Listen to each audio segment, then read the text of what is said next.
Welcome back to another episode of FiveNOut. How you doing? Yeah, I'm just gonna keep getting cheesy and cheesy until we find something good. All right? Okay. Yeah. I am your co-host, one of the hosts, James, and we got Ron here, and then Mr. Editor in the background. Thank you for your comedy. Okay. I'm not ready for this today. All right. So it's going to be a short FiveNOut episode. We got two topics for you. First one, it's about Kingsbury. Just got hired. I've talked about his hiring and non-hiring and rehiring again ad nauseum. So, Ron, I'm going to ask you the question. What do you think about Kingsbury's hire with the Washington Commanders? I think the Washington Commanders will always be losers. And I think this just helps out everybody else. Teams like yourself, teams like my team, like the Ravens, we're going to stay winners because everybody else just wants to be a loser. So because this is 5 minutes, I got to jam this all in because I have some more emotions to this as I stretch because you surprised me last time with this information because I swear I thought Kingsbury was coming to the Raiders. But even so, even if he was going to come to the Raiders, question back to you real quick. What qualifies him to be the offensive coordinator of your team when his previous team, he was just the offensive advisor? He was an advisor. He wasn't even calling plays. Yeah, but he was working with Caleb, and him and Caleb have a good relationship. So it's kind of like the same thing that people look at when it comes to LeBron and Bronny, right? I'm doing a parallel for you right quick. People are going to draft Bronny because wherever Bronny goes, that's where LeBron's going to go. People were going to hire Kingsbury because he's kind of trying to position himself for wherever Caleb goes. That's how it looks. So when we originally hired Kingsbury, it's like, all right, we're jumping to one. We're taking Caleb. When he rescinded because of the whole 2-year thing, he went to Washington, and it's like, oh, okay. Washington has the number 2 overall pick. We don't know if they may move up to 1, try to get Caleb, but he's positioned himself. I was just figuring what exit we're about to get off of because I don't see the parallel because here's why I don't see the parallel. Why not hire him to be the quarterback's coach then? Because offensive coordinator and quarterback coach, 2 different things. As a quarterback coach, you still have relationship with the quarterback. Look, you may not like him as a coach, but he's worked with a lot of QBs, right? And some of them are the best in the game right now. One of them in particular. He worked with Pat Mahomes, bro. You knew that. He was a coach for Pat Mahomes. Listen to what I'm saying, bro. There are of course, there's other qualified candidates out there, more so than him. I'm not even going to get into that because you and I are on the same page. I get it. You get what I'm saying? I know. But he does have qualifications to be an OC. We can't say that he doesn't. It's not like you go from being OC and then you have to go somewhere else to be an OC. Like sometimes QB coaches get elevated to offensive coordinator, right? Yeah, within their realm. He was an NFL head coach, fam. He can be an offensive coordinator. You know how long ago that was? And you saw what happened with that team? How long ago was it, Ron? That was like what, 3-4 years ago? Yeah, and you saw what happened. And then he went to USC with Caleb Williams, who is the number 1 QB. Okay, you spoke enough. All right, so this is what we're going to do. All right, because you're not a minute 50. You got a minute 50. Get that shit off your chest. Go ahead. All right, because this is what we're not really tackling. What we're not really tackling it is this, right? Coaches like him need limited resumes while everybody else gets short end of the stick. I don't care what skin color is, but it's just short ended. The fact that where He's getting a job over a Super Bowl champion. However you want to feel about him, he's a champion. Eric Bieniemy is a champion. He has more credentials than Kingsbury, who got fired and then went to college as an advisor. He's not calling no plays. He's literally whispering in the quarterback ear. I mean, he should have came back to the league as a quarterback's coach, not as a coordinator.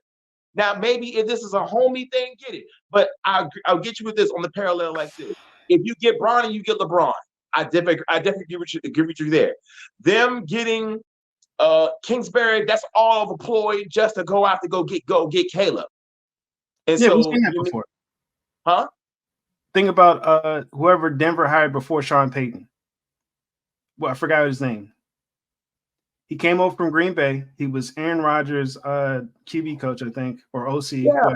Then he went over to Denver, and then the Denver hire was, all right, we're going to get Aaron Rodgers. That didn't work out, and then you see what happened with him, and then he went to the Jets, and then Aaron Rodgers went to the Jets, and yeah. Oh yeah. Of course. But my whole thing with this hiring and everything is the moving of the goalposts, the justifications. I get it. Man was a head coach at one point in time and everything. But as I started to look at this whole coaching thing, like let's really get together. Man, we should go, goddamn it, 10 and out. God damn. All right. So Well, aim high, Willis. Aim high. all right, what's the next one? I got a question for you because this is the next one. NILs versus the transfer portal. Mm-hmm. If you had to pick between the two, which one do you dislike? If you had to pick. Oh, like which one I dislike the most? Yes. Transfer portal. All right. Let me hear it. Here's the only reason why. I love the students' ability to be to pick and choose and move. That's fine. I don't care about that. People change jobs every day. The part about it is I just don't want it to feel like the actual education part of it doesn't matter. That's my only beef. You get what I'm saying? You go there, you go to a school, you start your classes or whatever, then you're like, I don't like the way this coach is talking to me. I'm just gonna leave. And then where are you gonna go? I just want the educational aspect of it to give people more pause before just dipping. In terms of NIL, get your money. They deserve it. These colleges have been getting that money for forever. You know what I'm saying? The students deserve some of that bread. Because at the end of the day, you work your ass off all the way through high school to get a scholarship or whatever to a certain school that you want to go to, right? And I get that you get the free education, but the damn football team or whatever, it's mainly football anyway. They're raking out all that money. Give some to the people that are actually playing the fucking game. Okay. Now, I'm cool. I'm cool with doing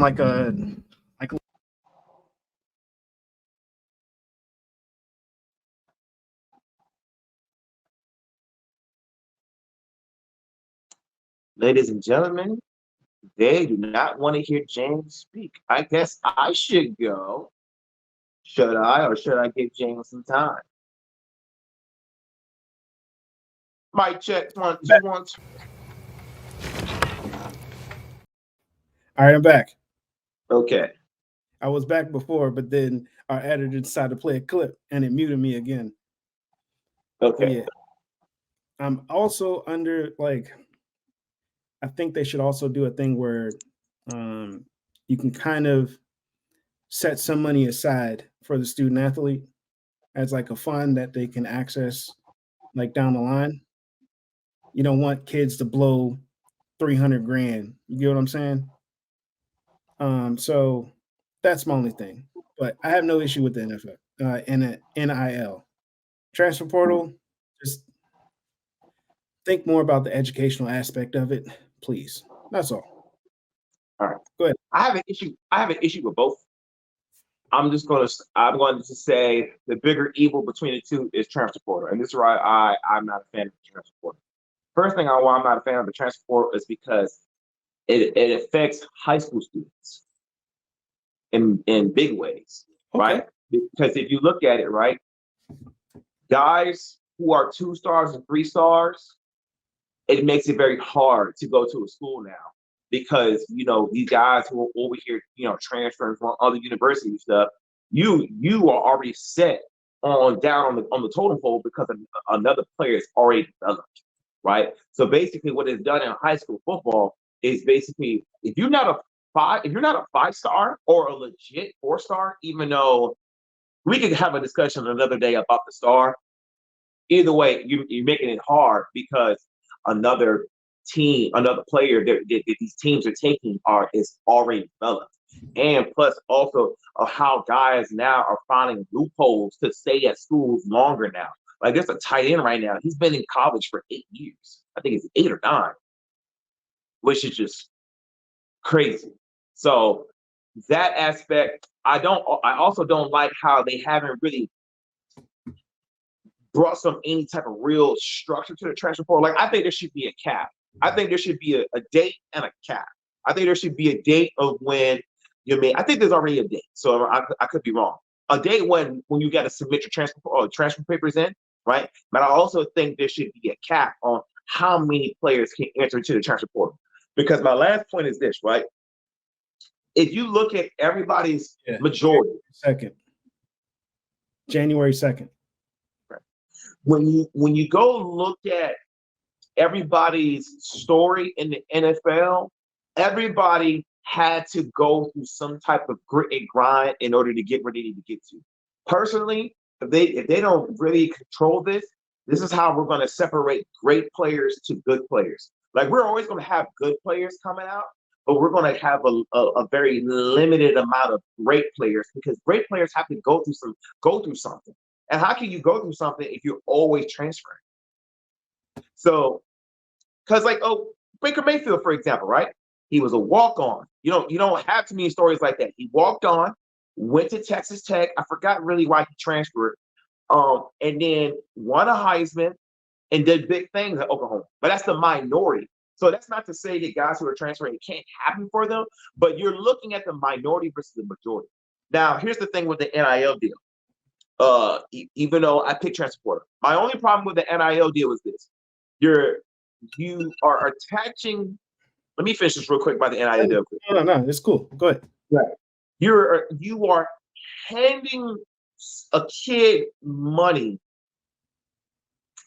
and there's no real evaluation of the competition that he has played against, because you have to factor that in, right? That's like, let's use our area for example, right? That's like you giving a NIL deal to a dude who played at Sarasota. But if you looked at the competition, it's like, you know what I mean? I got some pushback for that part. So hold on. So then my next thing is this too. A lot of these players, I feel like you need to go ahead and gain your value in college versus the value that you really gain on the high school level. Because let's not act like there's a lot of high school that has a really what you call fluff schedule. Like you're playing on a fluff level where you will always be at the top of the top. And that's really like, I'm really speaking to those public schools. So there's a lot of private schools that's like that too, where yours is really fluff. But go on. All right.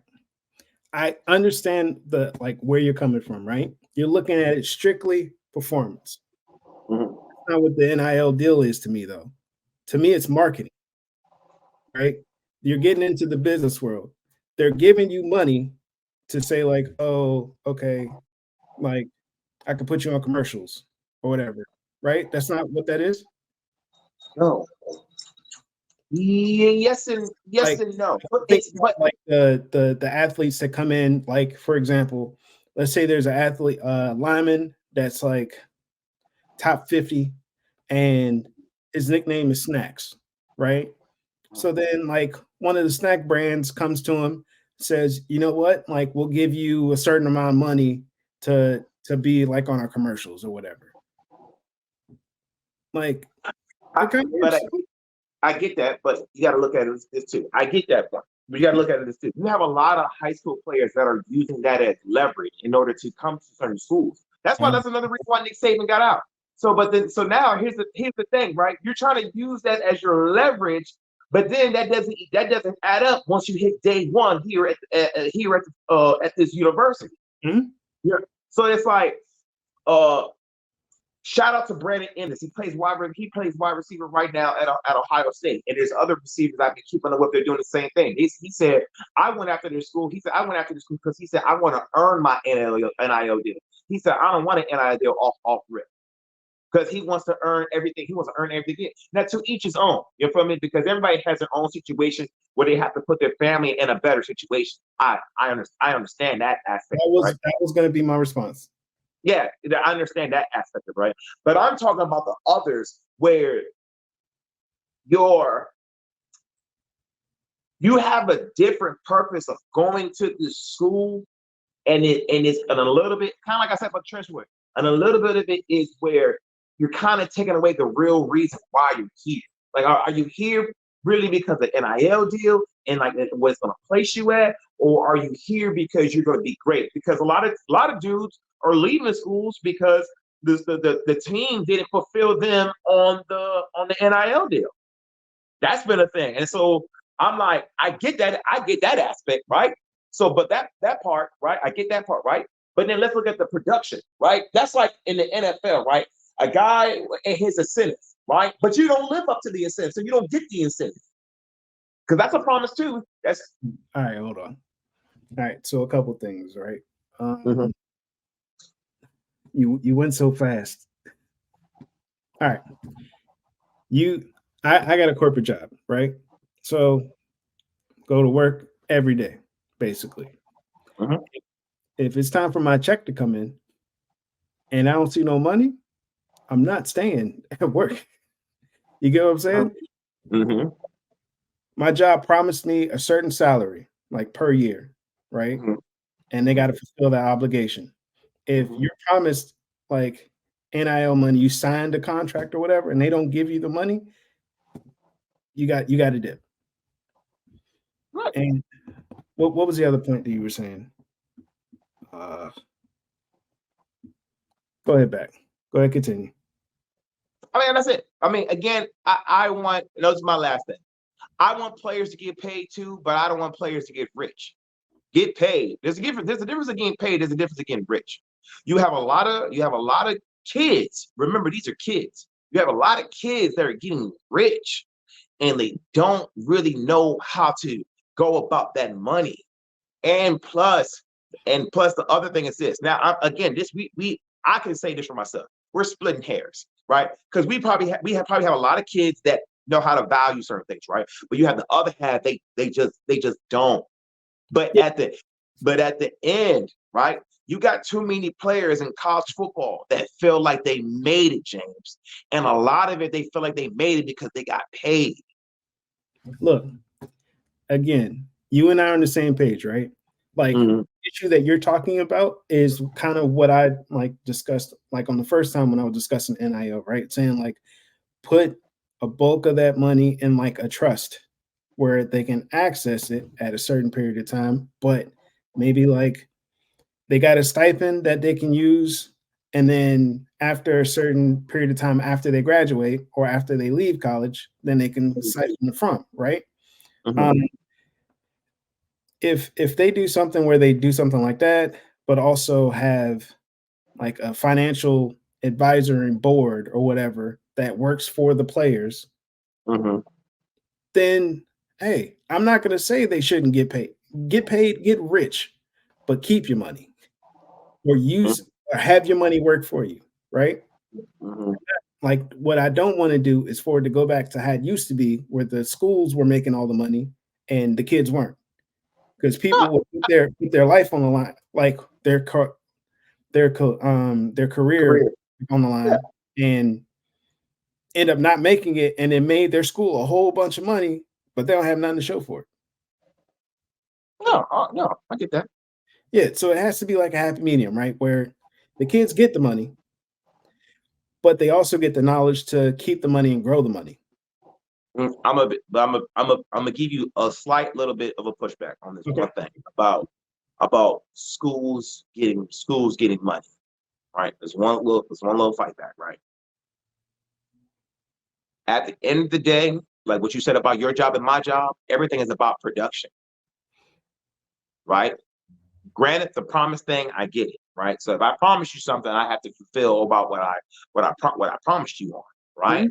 But the other side of it is this too, right? In the sense of where we're talking about a team sport. We're talking about a sport where we are all helping to make this university, some money. And so then we have to really sit here and ask ourselves, right? In the sense of the amount of money that we're giving this kid, how much of the success of the team is going to be because of him? Because that's where the NFL has their deals for these positions for a reason, because they play a big part to why ball games are being won. You could also have a situation where, like, let's say, for example, there's a kicker with 4 million followers on Twitter and Instagram, right? Social media, like he does destroying, for example. Like he just signed for a team in the CFL. I think congratulations to him. I know he signed to a team, just don't know.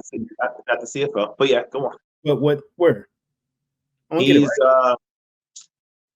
joining that new league that the Rock got. Yeah. Oh, okay, lit. Congratulations to him. All right. Him, for example, he may not have the impact that a Caleb Williams will have on a team, or Jaden Daniels, or anybody. United Football League. Thanks, editor.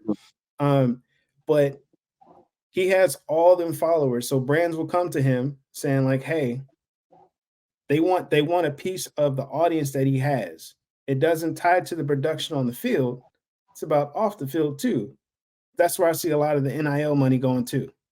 So it's not just the, you know what I mean? So one question before we go. Okay. One question. Are we talking about, I kind of lost you a little bit. Are we talking about the followers, or are we talking about what he does with his followers? You were talking about the kicker, because destroying.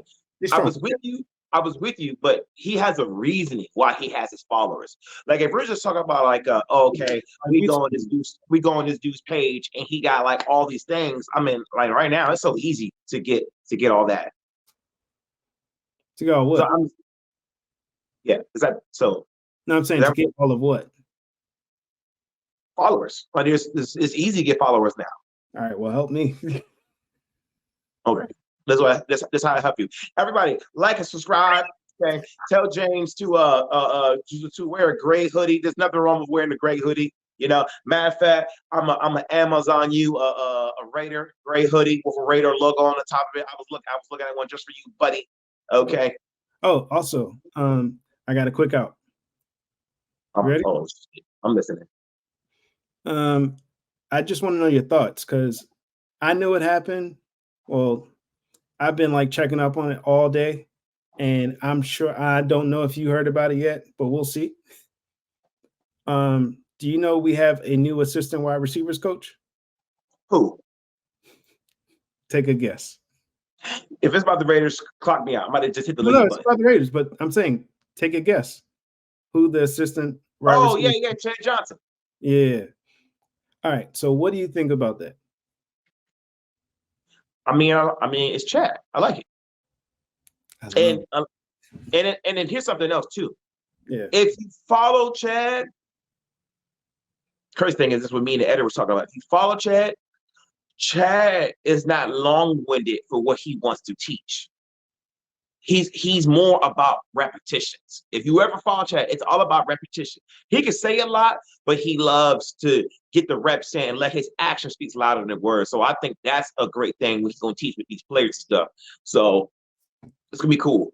And he has a great relationship with AP and Devontae Adams too. Yeah. Tay sent him. Oh, that's going to be funny. What he's gonna really bring though, what he really going to bring, he's going to really teach people on how to win their one-on-one battles. Because that's the problem in the NFL. You have a lot of position coaches, and they don't know they can't really speak to the player on how to win that battle. We got a good one. Because look at Al Harris. Al Harris should get an award for position coach of the year. Because Trayvon Diggs and the stuff that he was doing, and then the third corner did what he was doing. All right, but our wide receiver coach is legit. A lot of people want him.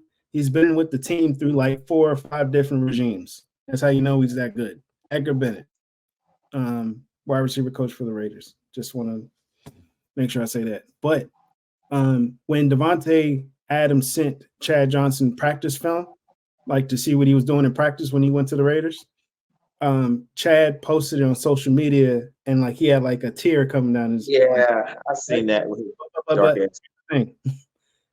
He got in trouble for that because Devontae didn't want that tape to go out.